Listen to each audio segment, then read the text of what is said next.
예전에 제가 프랜차이즈 순댓국집을 차리려고 정말 눈여겨봤던 상가 매물이 하나 있었거든요. 한 달 정도 집중적으로 분석을 하던 중에 누가 먼저 계약을 해버린 거예요. 아쉬웠지만 몇 달 뒤에 다시 가서 보니까 프랜차이즈 부대찌개집으로 오픈을 했더라고요. 제 예상처럼 장사가 엄청 잘 되고 있었어요. 아, 역시 내 안목에 옳았구나 생각이 들었죠. 저는 그 부대찌개집에서 식사하는 손님들이 어떤 분들인지 쭉 보고 그 손님들이 어디에서 와서 식사를 하고 어디로 가는지도 흐름을 쭉 봤습니다. 제가 예전에 예상했던 그 그림인지를 한번 검증해 본 거죠. 대체적으로 제 예상이 들어맞더라고요. 매물을 놓친 건 살짝 아쉬웠지만 그래도 제 분석이 옳았는지 검증해 볼 수 있었으니까 매우 만족스러운 경험이었습니다. 사람들이 상권 분석을 할 때 가장 많이 하는 실수가 바로 상권 분석을 평면적으로 한다는 겁니다. 평면적이라는 의미는 상권이 항상 동일할 거라는 가정하에 한번 매물을 쭉 훑어보고 그 중에 하나를 선택해서 창업을 한다는 얘기입니다. 이렇게 하면 상가 매물을 아무리 많이 찾아봐도 올바른 분석이 되지 않아요. 상권 분석은 입체적으로 해야 됩니다. 입체적이라는 말의 의미는 상권이 항상 변화한다는 가정하에 그 상권의 과거와 현재를 보고 미래를 예측해 보는 걸 얘기합니다. 그러기 위해서 구독자분들께 제가 한 가지 규칙을 정해 드릴게요. 내가 찾은 상가 매물들을 6개월 이상 꾸준히 추적합니다. 단언컨대 상권 분석에 이보다 더 효과적인 방법은 없습니다. 상가 매물 10개, 20개만 놓고 추적하는 건 별 의미가 없고요. 최소한 100개 이상의 매물은 쌓아놓고 추적을 해봐야 올바른 분석이 됩니다. 예를 들어 10개의 상권을 조사해서 총 100개의 상가 매물을 찾았다고 가정을 해볼게요. 그 중에는 내가 괜찮다고 생각하는 상권이나 매물이 있을 겁니다. 다 체크해 놓습니다. 딱 봐도 별로인 상권들은 제외하고 나머지 괜찮다고 생각하는 상권들은 한 달에 한 번씩 계속 가보는 거예요. 내가 좋다고 생각하는 상가 매물들이 어떻게 되는지 계속 추적을 해보는 거죠. 이렇게 추적을 해야지 얻을 수 있는 입체적인 정보들이 많거든요. 제가 직접 해봤던 경험 중에서 가장 대표적인 사례 4가지를 소개해 드릴게요. 첫 번째, 창업을 한 것만큼의 값진 간접 경험을 쌓은 경우입니다. 이게 바로 오프닝에서 말씀드린 사례인데요. 내가 눈여겨본 상가 매물에 다른 업체가 들어온 거예요. 그게 내가 창업하려고 했던 것과 유사한 업종이라면 내 예상이 어느 정도 맞아떨어졌는지를 검증해 볼 수 있는 너무 좋은 기회죠. 앞서 제 예상에 맞았던 사례를 소개시켜 드렸는데 반대의 경우도 많습니다. 눈여겨봤던 매물인데 다른 업체가 창업해서 가보니까 완전 망한 거예요. 와, 여기 들어갔으면 큰일 날 뻔했겠다 싶은 적도 많았어요. 그럼 다음번엔 그런 실수를 하지 않도록 또 연구해 봅니다. 그리고 이런 적도 많아요. 진짜 별로인 매물이라고 생각했는데 다른 업체가 창업해서 가보니까 완전 대박인 경우. 그럴 땐 이럴 줄 알았으면 내가 들어갈 걸, 이런 생각도 들죠.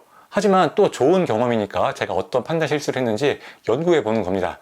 이런 경험이 한두 번이 아니라 수십 번씩 차곡차곡 쌓이다 보면 나중엔 내 예상이 점점 더 잘 들어맞는 경험을 하게 됩니다. 감각이 예리해지는 거죠.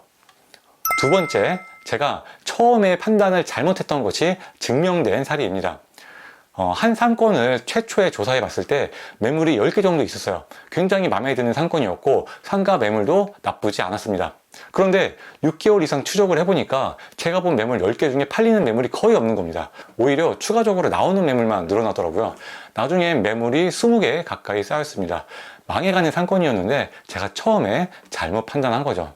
첫인상은 좋은데 알면 할수록 매력이 없는 사람처럼 상권도 보면 볼수록 단점이 드러나는 경우도 많습니다.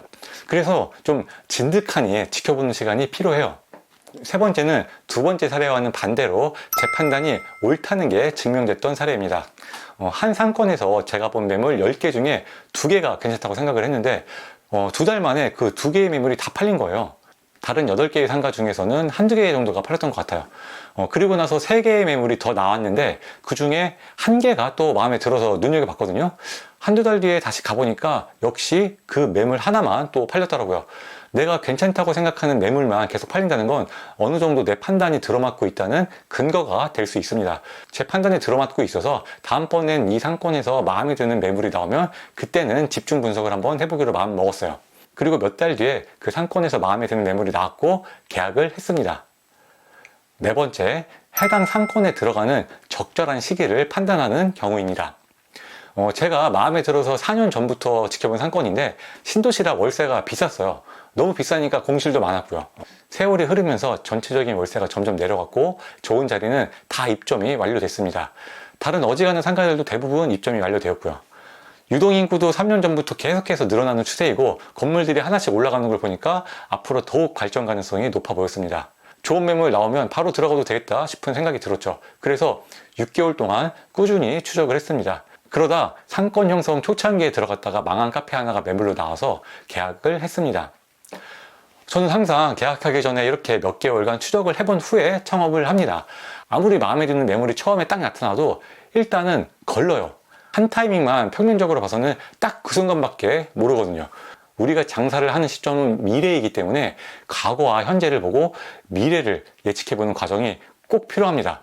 그래서 창업을 생각하는 분이라면 일단 무조건 상권조사부터 다니세요. 내 계획이 1년 뒤에 창업하는 것이라고 해도 지금부터 상권조사 다니세요. 제가 최소 6개월이라는 숙제를 드렸지만 이 기간은 길면 길수록 더 좋습니다. 저는 7년 전부터 계속 상권조사를 해왔는데요. 괜찮은 상권을 30개를 봤다고 하면 일단 그 중에서 한 곳에서만 창업을 하는 거잖아요. 나머지 29개의 상권들은 계속 남아있는 겁니다. 그럼 또 다음 매장 창업할 때 다시 보는 거죠. 그렇게 수십 개의 상권을 7년간 지켜봤으니까 당연히 그 흐름이 다 보입니다. 성공 확률이 높아질 수밖에 없겠죠. 여러분도 최소 6개월 이상 최대한 오랜 기간 상권을 추적한다면 성공 확률은 반드시 높아질 겁니다.